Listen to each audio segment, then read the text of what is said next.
Bienvenue à la première table ronde de MVP, Around the Paint, avec l'accent qui va bien. Donc, je vous présente l'équipe presque au complet. Il nous manque le sixième homme, mais on le présentera plus tard.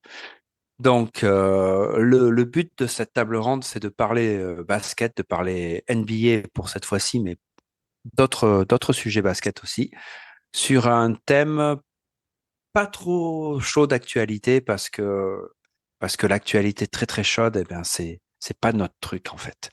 Donc, Anna, est-ce que tu veux bien te présenter, s'il te plaît? Merci Régis. Alors oui, moi c'est Anna. Vous me connaissez sous le nom de Anas sur X, anciennement Twitter. Vous me connaissez aussi parce que j'ai pas trop la langue dans ma poche, que j'aime beaucoup les Celtics, mais que on m'a connue bien avant en fan de NBA d'une manière générale. Et voilà, je suis là pour donner un peu le peps féminin dans cette petite table ronde. Merci Anna. Du coup, maintenant, c'est à toi, Fred, notre magicien sans qui nous ne saurons rien. Salut tout le monde, moi c'est Fred, fan d'Enix depuis 1991-92, donc ça fait un bail quand même. Vous avez pu me connaître notamment sur divers projets avec Clutch, et j'espère que un jour peut-être les Knicks remporteront un troisième titre. Et maintenant, on va passer à Kevin, que beaucoup d'entre vous connaissent sous le nom de Clutch 23. Bonjour à tous, salut Régis. Donc je me présente, c'est Kevin, plus connu sous le pseudo de Clutch23 sur X, Y et Z dans les réseaux, quoi. Et je suis fan de NBA depuis 88, euh, des boules, malheureusement pour moi, actuellement. Marvin, plus connu sous le nom de Ivan, ce Grave Digger, qui nous trouve des perles incroyables. Et donc, à toi de te présenter. Salut tout le monde, merci Régis. Ouais, du coup, moi c'est Marvin. Tout le monde me connaît sous le nom de Ivan the Grave Digger. Fan des Lakers depuis les années 2000. Fan surtout de Kobe et à son âme. Moi, ce que j'aime le plus, c'est vraiment de rechercher un maximum d'informations et surtout de creuser. C'est mon dada. Et donc, enfin, pour terminer, moi, c'est Régis. J'ai eu la chance de tomber dans la marmite Spurs au milieu des années 90 avec David Robinson. Donc, avant la draft de Tim Duncan, avant Tony Parker, avant Manu, avant tout ça. Donc, je suis content, je suis bien tombé. Du coup, je reste. Donc, pour cette première, on va vous présenter un petit peu, puisque la saison NBA commence la semaine prochaine. On va vous présenter un petit peu l'équipe que chacun d'entre nous a décidé de suivre. Ça ne veut pas dire qu'on est fan, ça veut dire qu'on a décidé de les suivre parce qu'on attend quelque chose d'eux. Et les deux joueurs, pareil en fait, les deux joueurs dont on espère qu'ils vont nous faire une super saison parce que peut-être les saisons précédentes n'étaient pas à la hauteur ou parce qu'ils ont des ambitions énormes et que nous, on pense que ces ambitions énormes, elles sont légitimes. Donc, Anna, si tu veux bien commencer. Alors, en termes d'équipe, j'en ai plusieurs dans le collimateur. Mais je vais en choisir qu'une seule et je vais pas. Alors, d'habitude, je reste plutôt à l'est. Mais alors là, maintenant, je vais partir à l'ouest et très, très à l'ouest. Et je vais prendre une des équipes de Los Angeles. Ce ne sera pas les Clippers, mais ce sera bien les Lakers que j'attends de voir cette saison parce qu'ils ont beaucoup fait de déclarations en entre-saison en disant oui, on sera prêt. Là, on sera en bonne santé. On attend que ça. Enfin, beaucoup de choses où ils ont montré les muscles. Alors, des muscles qu'on a vus pour certains joueurs l'année dernière, mais pas tellement pour d'autres, ou en tout cas pas assez. Je pense à Anthony Davis. Donc voilà. Et dans un collectif qui reste un petit peu, euh, qui reste intéressant, mais peut-être un peu limité. Donc j'aimerais bien voir ce que ça va donner cette année en termes en termes de blessures et donc de bonne santé, mais aussi en termes de jeu. Et en termes de LeBron James, qui a dit qu'il allait dédicacer cette saison à son fils Bronny. Et il y a aussi l'explosion qu'on a vue l'année dernière de Austin Reeves, avec toute cette hype autour de lui à la Coupe du Monde et qu'on attend de voir se confirmer donc cette année. Donc il y a pas mal de choses qui rentrent en compte et qui peuvent rendre cette équipe de Los Angeles intéressante dans une conférence qui reste quand même, alors qui reste très compétitive, mais plus ou moins ouverte, en tout cas pour le play-in. Donc je pense que c'est intéressant. Ok, Anna, les Lakers, donc les gros rivaux de ton équipe de cœur, puisqu'on sait que c'est les Celtics. Et en termes de joueurs, qui tu vas suivre particulièrement cette saison? Alors, mon premier joueur que je vais suivre particulièrement cette année, comme mon t-shirt l'indique, et comme j'ai pu le citer juste avant, le premier joueur, ce sera LeBron James. Beaucoup d'entre vous en ligne savent que LeBron, c'est un petit peu mon coup de cœur et quelqu'un que j'ai suivi depuis pas mal de temps. D'ailleurs, c'est le premier joueur que j'ai suivi depuis que je suis arrivée dans la NBA. Et, euh, et en fait, de par les entraînements, les images qu'on a pu voir pendant cet été, de l'entraînement, de tout ce qu'il a pu dire, avec l'âge qu'il a et il y a encore des records qui l'attendent, etc., etc. Je pense que cette saison va être très, très intéressante. À voir comment il va ménager sa santé pour arriver en forme potentiellement dans le play-in, voire dans les play-offs, ou directement en play-off, tout dépendra de leur saison. Mais à voir dans quel état de santé il va arriver. Je trouve que c'est un joueur qui reste intéressant et qui reste majeur et inratable dans la NBA aujourd'hui, malgré son âge. C'est LeBron James. Et pour moi, c'est le joueur qu'il faut quand même garder à l'œil, tout en regardant les autres stars de la ligue, mais qui, malgré tout, reste potentiellement un atout majeur de l'équipe des Lakers et surtout en l'absence potentiellement de Anthony Davis. Voilà, et surtout ne pas oublier donc un autre record qui peut exploser en cours d'année. Alors a priori, je pense que s'il le bat, ce serait en mars. C'est le record de points en carrière et de dépasser Oscar Schmidt.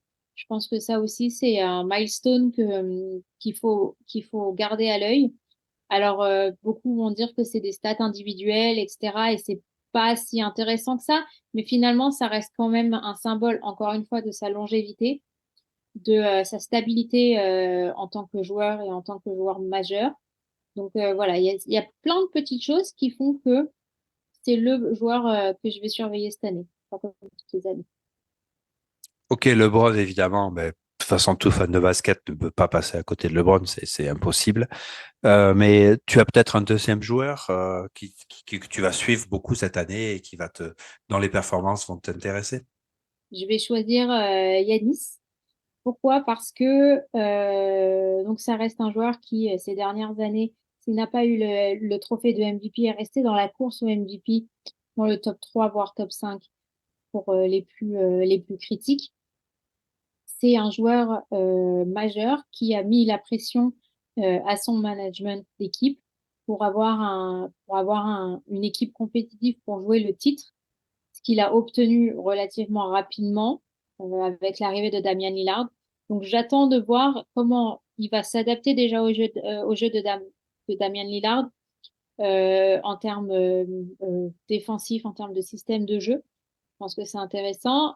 Et est-ce que du coup ça va le faire descendre dans cette course au MVP? Ce que je ne pense pas. Je pense qu'il sera toujours aussi haut. Mais quel effet ça va avoir sur cette course-là? Et surtout, est-ce qu'il va réussir à mener et à former ce duo, voire trio avec Chris Middleton de big stars qui peuvent amener à une finale NBA ou une finale de conférence? Parce qu'on n'a pas très envie qu'il aille aussi plus loin que ça en tant que fan des Celtics. Mais voilà. Et puis Yanis, c'est aussi un petit coup de cœur personnel. Je trouve qu'il est très complet et que chaque année, il s'améliore d'une manière ou d'une autre, qu'il évolue et voilà. Et surtout par rapport à son discours quand ils sont sortis des playoffs cette année, où il disait que la défaite n'était pas en demi-finale de conférence n'était pas un échec, mais bien une marche vers le succès. Donc j'attends de voir en fait s'ils vont réussir à monter la marche ou est-ce qu'ils vont rester sur la même marche l'année prochaine.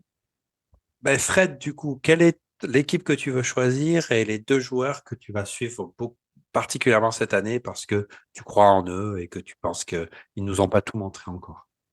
Alors moi, perso, j'ai choisi pour New York les Memphis Grizzlies. Je sais qu'il y en a beaucoup qui les détestent, mais moi, j'ai choisi de les prendre parce que je trouve que le sujet est intéressant, comme on dit, parce que quid de Ja Morant, qu'est-ce que ça va donner? Qu'est-ce que ça va... Parce que là, pour l'instant, on n'a pas tellement de nouvelles, à vrai dire. Moi, j'ai vu une vidéo où il s'entraînait tout seul, qui était un peu inquiétante. Ah, reste à voir. Et puis, qu'est-ce que ça va donner aussi avec Derrick Rose, un joueur que j'ai aimé depuis le départ, depuis son arrivée à Chicago, et qui a su rebondir malgré les blessures. Je trouve que son, comment dire, son aspect mentor, déjà qu'il a eu à New York notamment, est-ce qu'il va le reproduire à Memphis avec Ja? Ça serait enfin, génial. Et ils l'ont déjà surnommé les Guns N' Roses. À voir. Voilà, voilà. Donc, on verra bien ce que ça donne. Mais je pense que c'est très intéressant. Ben, moi, je pense aussi que Memphis est une équipe très intéressante à suivre. Ça peut aller très loin, comme ça peut malheureusement complètement se vautrer. Et en termes de joueurs, qui c'est que tu veux suivre, en qui tu crois et tu penses qu'ils vont faire une très bonne saison ou en tout cas montrer plus que ce qu'ils ont montré jusqu'à présent? Alors, en joueur, j'ai beaucoup réfléchi et je pense que les deux joueurs qui en seront sortis sont Bradley Beal et Kevin Durant. Je trouve que c'est pareil, ça va être super intéressant à suivre parce que Bradley Beal, il a été transféré récemment, donc à voir son apport au sein des Suns. Je pense que ça peut être que bénéfique. Et Kevin Durant, il a été pas mal blessé. Je pense qu'on l'a pas vu encore tout le potentiel qu'il pourrait avoir avec Phoenix. Et au jour d'aujourd'hui, moi perso, je trouve que c'est le joueur le plus racé, le plus esthétiquement parlant. Il est propre de chez propre, il n'y a rien à enlever. Et je pense qu'il va tout exploser cette saison. Les Suns, je pense que les Suns, si on rajoute aussi l'apport de Devin Booker, je pense que ces trois-là, ils peuvent nous faire une très grosse saison. Ouais, merci Fred. Effectivement, je pense que l'Ouest va être une jungle incroyable cette saison. Je pense qu'on vraiment on a rarement vu ça. Ça va être monstrueux. Ben Kevin, aka Clutch 23, tu veux nous présenter l'équipe que tu vas suivre cette saison et puis les deux joueurs aussi? J'ai choisi de prendre les Blazers comme équipe, donc encore une équipe à l'Ouest, parce que ça nous a fait l'actu en fin d'été, début automne, et je suis assez curieux de voir comment cette reconstruction en fait va se dérouler. Je suis même confiant en fait pour deux raisons. Euh, Scoot Anderson, que je suis impatient de voir jouer, qui me paraît, on en discutait il y a pas longtemps en Space, mais il y a de fortes chances pour que ça soit un game changer. À partir de là, sa petite baston avec Victor pour le Roy va être très intéressant. Donc je suis impatient de voir Scoot. Je suis impatient de voir les mecs qu'il y a autour de lui. Ayton, qui a été rajouté, qui peut nous surprendre cette année. Euh, Brogdon, Tibune, Williams. Enfin, la construction est très intéressante. Et comme vous l'avez dit avant moi, euh, le départ de Lillard, pour moi, c'est un bienfait pour Portland. Et j'ai envie même de dire que l'Ouest est devenu une jungle incroyable où il y a aucune mauvaise équipe quasiment. Donc je suis impatient de voir les Blazers. Je suis très convaincu sur le fait qu'ils puissent accrocher les play-ins. Je sais pas pourquoi. J'ai l'impression qu'ils vont mieux jouer sans Lillard qu'avec Lillard, donc ça m'intéresse beaucoup. Et d'ailleurs, si ça arrive, je serais le premier à me marrer enfin, je serais même content pour Portland, qui est une ville assez maudite au niveau du basket. Je serais même content qu'ils arrivent à faire sans Lillard, quoi. C'est mon souhait. Quant aux deux joueurs que j'ai choisi AD et Kawhi. Alors, je vais expliquer pourquoi pour AD. Je pense que AD, il a une fenêtre de tir cette année pour être MVP. Euh, S'il a la santé, parce que je pense maintenant, après l'avoir vu pendant les playoffs et la fin de saison, je pense que s'il a la santé, c'est lui qui doit prendre les clés du camion cette année pour amener les Lakers au bout. Et LeBron qui doit l'accompagner vers cet objectif-là. Mais je veux le revoir en finale de conf. AD, il a une petite revanche à prendre sur Jokic. C'est un duel qui m'a passionné pendant les playoffs, même si c'est un peu fait ratatiner par Jokic à certains moments. Mais je pense que cette année, j'attends qu'il réponde. Faut pas oublier qui c'est. C'est un game changer, selon moi, qui n'a pas eu de bol avec son corps.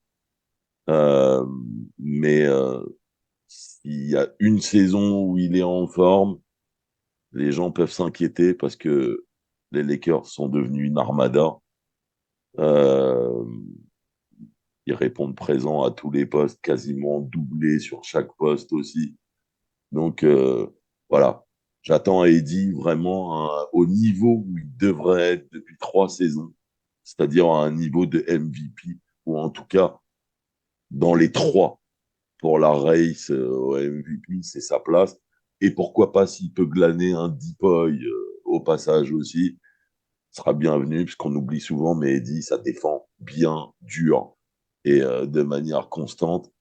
Et n'oublions pas que sans la défense de AD, les Lakers, c'est...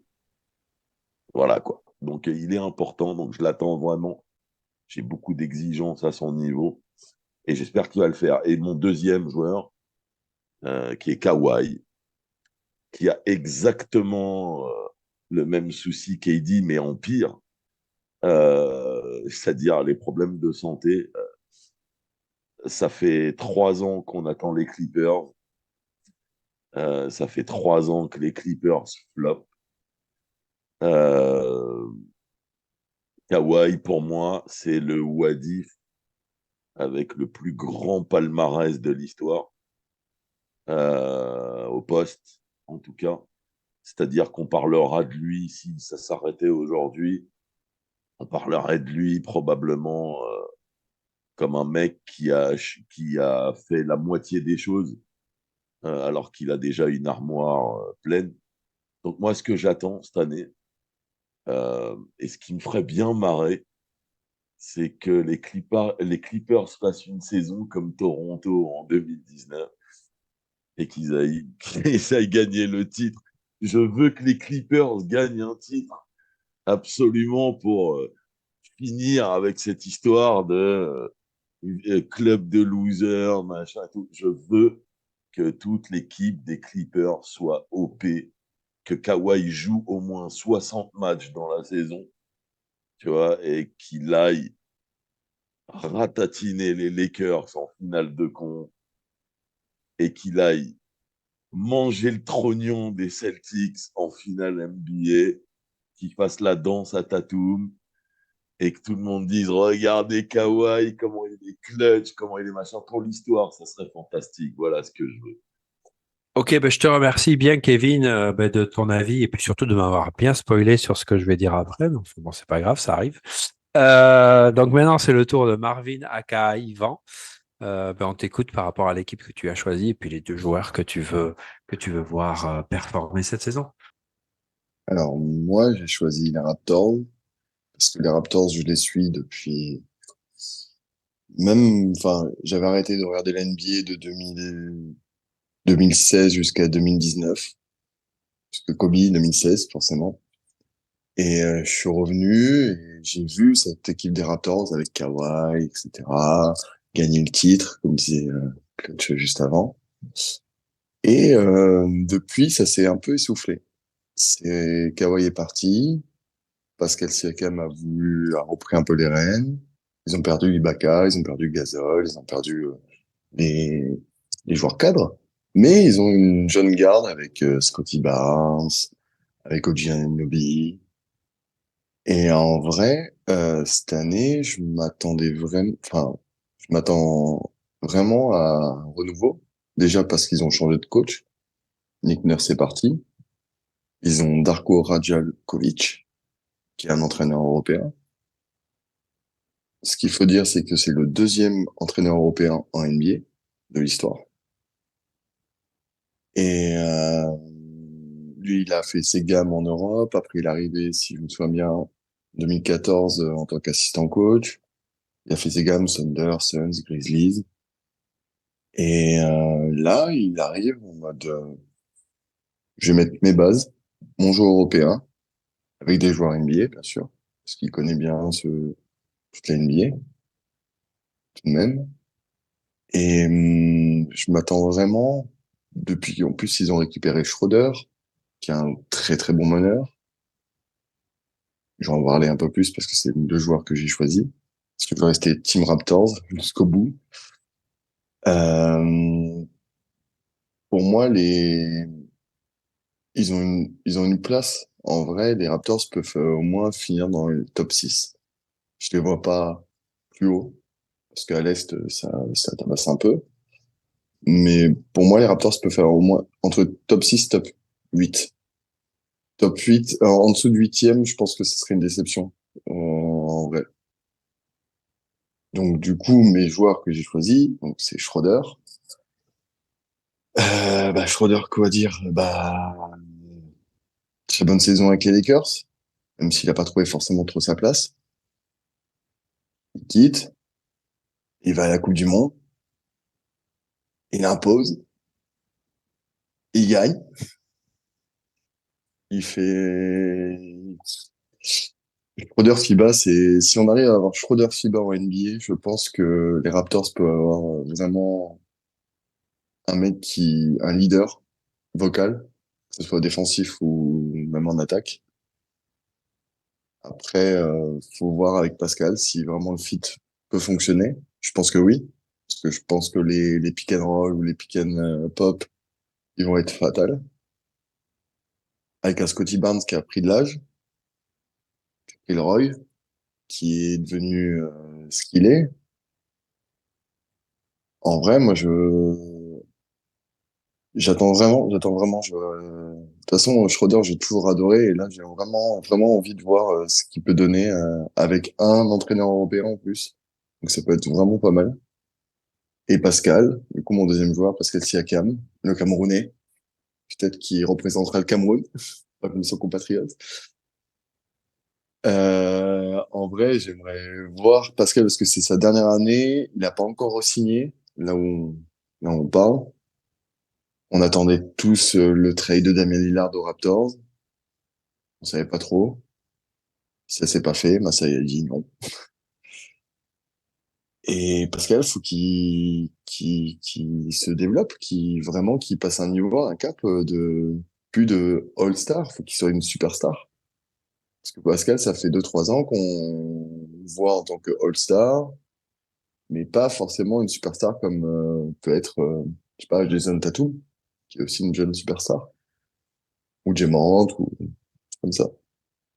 Et j'attends vraiment voir si Pascal passe le step-up. Je pense que si cette année, il n'arrive pas à step-up, je pense qu'il va partir. Et en vrai, pour les Raptors, ça serait bien de le garder. Parce qu'en vrai, il fit vraiment bien avec l'image de la franchise, l'envie. Et je lui souhaite vraiment d'être le meilleur Pascal Siakam qu'on a pu voir avant, que ce soit pour le titre en 2019 ou même après. Donc voilà, pour mes joueurs.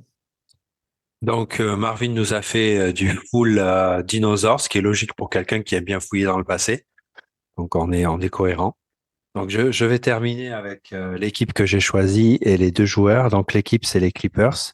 Kevin en a déjà pas mal parlé, mais effectivement, pour moi, c'est la saison dans laquelle ils doivent tout cartonner avec, on l'espère, Kawhi et Paul George au sommet de leur forme.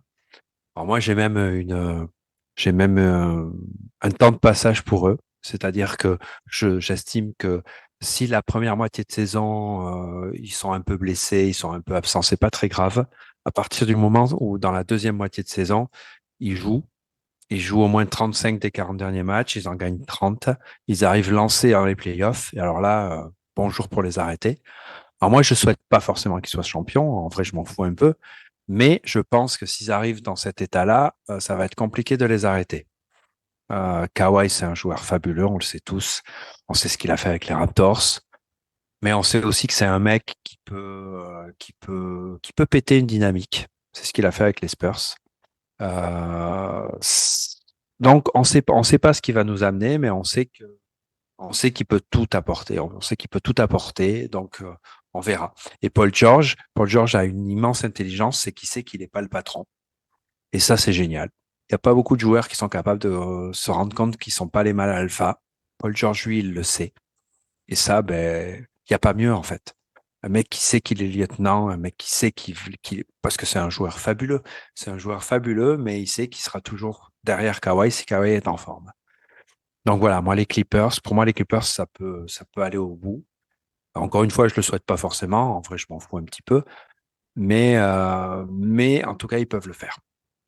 Pour ce qui est des deux joueurs, alors là, c'est des joueurs qu'on va appeler des déceptions jusqu'à présent et c'est légitime parce ils ont pas montré de quoi ils sont capables. Mais pour moi, leur carrière, elle est loin d'être terminée et je crois vraiment en eux. C'est Ben Simmons et Zion Williamson. Pour moi, les deux sont très très loin d'être terminés. Pour moi, les deux vont faire une très belle carrière. Alors Ben Simmons, c'est sûr que ce sera pas un mec à 18 ou 20 points par match, ça on l'a compris. Mais c'est pas grave. C'est un mec qui défend le plan. C'est un mec qui est très intelligent. C'est un mec qui peut mener une équipe en termes de construction de jeu, qui est donc un excellent défenseur, ça je l'ai déjà dit. Donc voilà, un Ben Simmons qui revient à des standards de 12-13 points par match, 7-8 rebonds et 6-7 passes, qui défend comme il sait le faire et qui s'intègre dans un collectif comme il est capable de le faire, même si Joel Embiid, l'américain, puisqu'il est américain maintenant, si j'ai bien compris, Joel Embiid, l'américain, l'a jeté sous le bus. Je pense qu'il méritait pas ça. Et le deuxième, c'est Zion Williamson. Zion Williamson, auquel j'ai toujours énormément cru. Alors jusqu'à présent, c'est vrai que c'est un peu une déception, mais c'est une déception en termes de quoi? En termes de match joué. Parce que quand il joue en vrai, qui c'est qui peut l'arrêter? Personne. Donc si le mec est en forme, si le mec joue, ben, on sait tous qu'il est très, très, très, très, très, très fort, qu'il est inarrêtable. Il a des pourcentages au shoot qui sont dignes de Shaquille O'Neal. Quand il s'approche du panier, ben, c'est terminé. Il est capable de bien défendre. Il a montré avec Duke. Il a beaucoup moins montré en NBA. C'est vrai qu'en NBA, sa défense, elle est suspecte. Mais il faut pas oublier qu'il est très jeune. Alors, je sais pas quel âge il a exactement, mais je pense qu'il a 22, 23 ans. Donc, Zion Williamson, ben voilà, en avant, en avant. Moi, j'y crois. Moi, j'y crois beaucoup. Et je crois, du coup, beaucoup en New Orleans aussi. Parce qu'ils ont une très belle équipe, très bien construite. Brandon Ingram est un joueur fabuleux. Ils ont des role players qui sont extraordinaires. Donc, si Zion est en forme, New Orleans, même si l'Ouest est une jungle, on l'a suffisamment tous dit, New Orleans peut tirer son épingle du jeu de l'Ouest. Donc voilà, les Clippers, Zion et Ben. Bon, ben merci de nous avoir suivis pour ce premier rendez-vous de Around the Paint. Merci à Cédric d'ailleurs pour le titre. On va se retrouver toutes les 2 semaines à partir de maintenant. Donc chaque 2 semaines, on traitera un thème un peu général, un peu sur du moyen terme. NBA, du basket en général, parce qu'on va pas se cantonner à la NBA, on n'est pas là pour ça. Donc, retrouvez-nous toutes les 2 semaines sur MVP, Around the Paint, sur YouTube. À bientôt.